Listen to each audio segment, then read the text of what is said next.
Hello guys, myself Raval Singh. Today I am going to present topic antibiotics.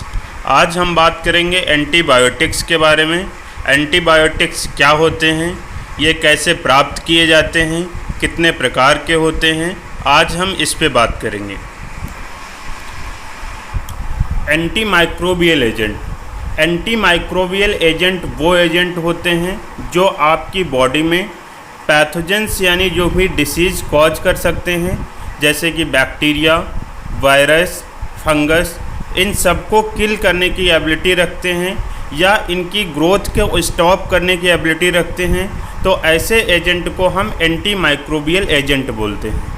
Any chemical or drug used to treat an infectious disease either by inhibiting or killing the pathogens in vivo. मतलब body में इनके या तो ये इनकी growth को stop करते हैं या इनको कम्प्लीटली किल करने का काम करते हैं। तो ऐसे केमिकल्स को हम एंटीमाइक्रोबियल एजेंट नाम से जानते हैं। नेक्स्ट है हमारा एंटीमाइक्रोबियल एजेंट की कुछ आइडियल क्वालिटीज़। तो हमने आपको बताया कि यह या तो कम्प्लीटली किल करते हैं या तो इनहिबिट करते हैं ग्रोथ ऑफ पैथोजेंस, यानी पैथोजेंस की ग्रोथ को या तो इनहिबिट करते हैं, रोकते हैं, या तो किल करने का काम करते हैं। Cause no damage to the host. और ये जो है जिस पर्सन में या जिस पेशेंट में दिए जाते हैं उनमें इनका मिनिमम साइड इफ़ेक्ट देखने को मिलता है। मतलब बेसिकली ये ऐसे सेफ ड्रग होते हैं जो कि यानी होस्ट में बहुत ज़्यादा डैमेज ना कर सकें।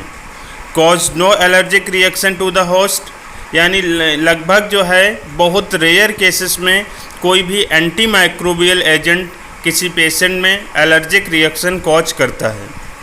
Stable when store in solid और लिक्विड फॉर्म, ये यानी लंबे समय तक आफ्टर मैन्युफैक्चरिंग स्टोर किए जाते हैं, जैसे कि टैबलेट है, कैप्सूल है, या फिर क्रीम है या सिरप है। तो ये ऐसे ड्रग्स होते हैं जो कि लंबे समय तक स्टोर करके रखते हैं हम, और ये जल्दी ख़राब नहीं होते हैं। Remain in specific tissue in the body long enough to be effective, ये यानी लंबे समय तक आपके बॉडी में यानी स्टोर रहते हैं। और बेसिकली टारगेट आर्गन यानी जहाँ पे बॉडी में इन्फेक्शन है वहाँ पे ये पहुँच के और अपना इफ़ेक्टिविटी कॉज करते हैं, यानी उस इन्फेक्शन को ख़त्म करने का काम करते हैं। Kill the pathogens before they mutate and become resistant. और ये क्या करते हैं कि आपके बॉडी में प्रेजेंट पैथोजेंस यानी डिसीज कॉजिंग एजेंट को किल करने का काम करते हैं, इसके पहले कि वो पैथोजेंस आपकी बॉडी में रेसिस्टेंट कॉज कर सके। यानी रेसिस्टेंट का मतलब ये होता है कि वही माइक्रोबियल यानी वही पैथोजन आपके एंटीमाइक्रोबियल एजेंट से रिस्पॉन्ड करना बंद कर दें। तो ऐसी कंडीशन को हम रेसिस्टेंट इन्फेक्शन या रेसिस्टेंट पैथोजेंस नाम से जानते हैं। नेक्स्ट है एंटीबायोटिक्स।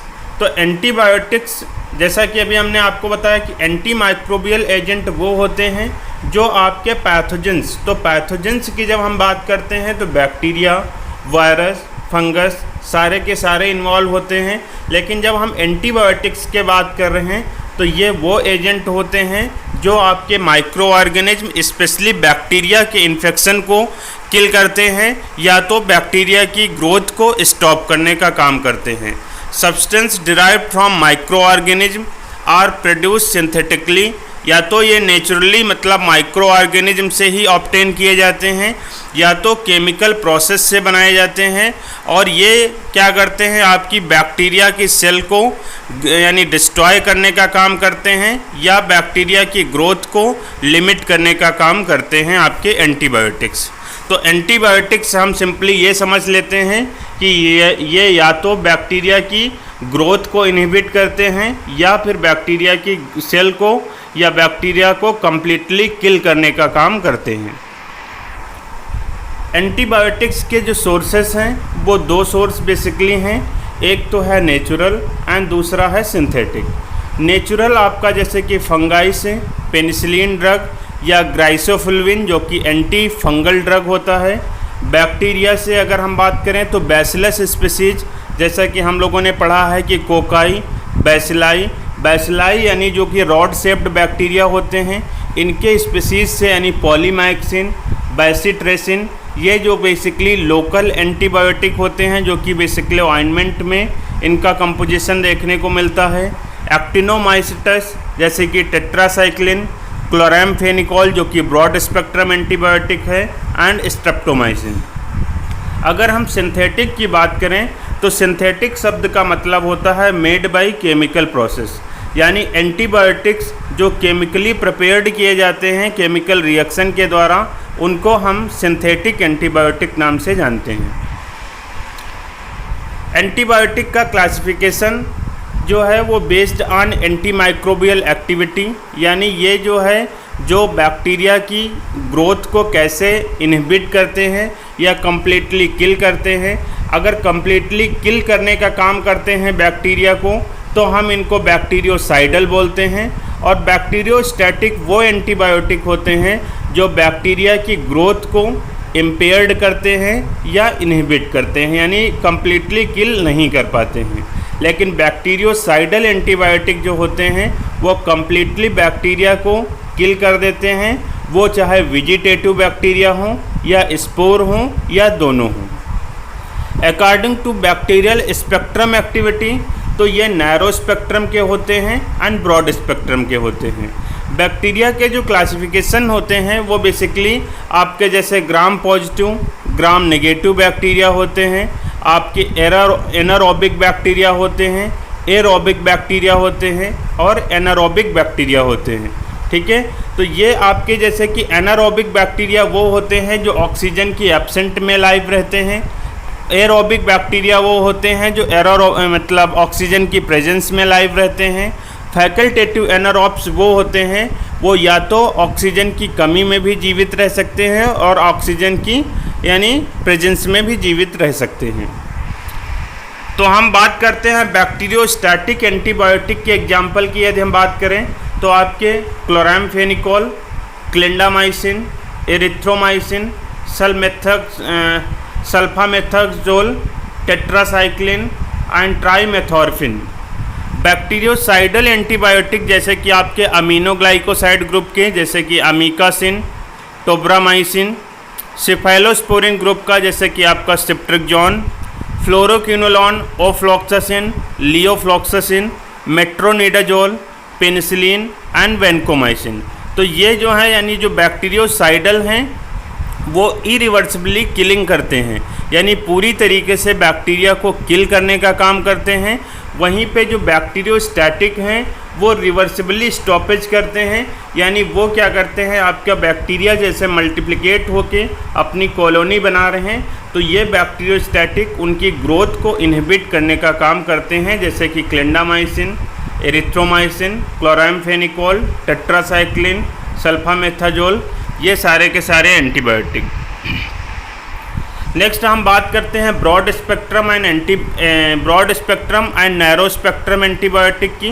तो ब्रॉड स्पेक्ट्रम में जैसे कि आपका amoxicillin, tetracycline, cephalosporin, chloramphenicol and erythromycin.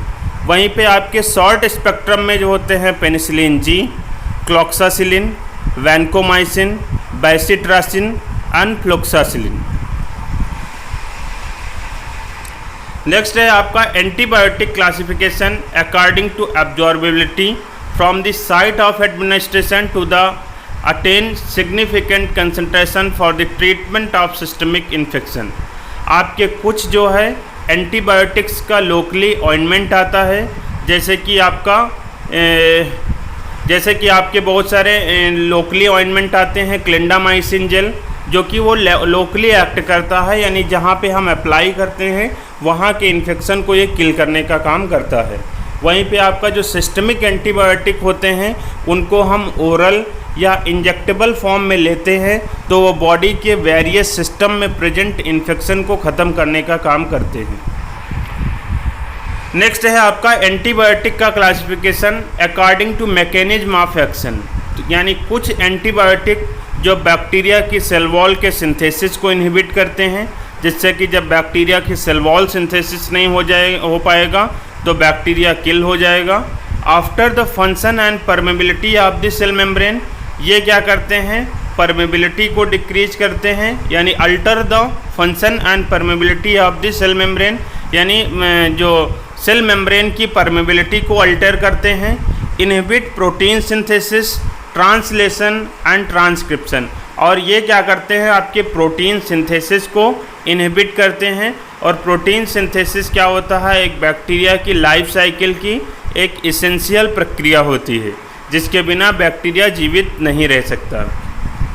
Next है आपका इनहिबिट न्यूक्लिक एसिड सिंथेसिस, और न्यूक्लिक एसिड के सिंथेसिस को इनहिबिट करने वाले यानी एंटीबायोटिक्स को हम inhibit nucleic acid synthesis antibiotic कहते हैं। Thank you so much. इस छोटे से वीडियो के माध्यम से हम आप लोगों को ये बताना चाहते थे कि एंटीबायोटिक्स के सोर्सेस क्या हैं, यानी कहाँ से ऑब्टेन किए जाते हैं और क्या उनके टाइप्स होते हैं। Thank you so much. अगर आपको वीडियो से रिलेटेड कोई भी क्वेश्चन हो तो आप कमेंट बॉक्स में पूछ सकते हैं। अगर मेरा चैनल आपको पसंद आए तो लाइक एंड सब्सक्राइब करें। Thank you so much.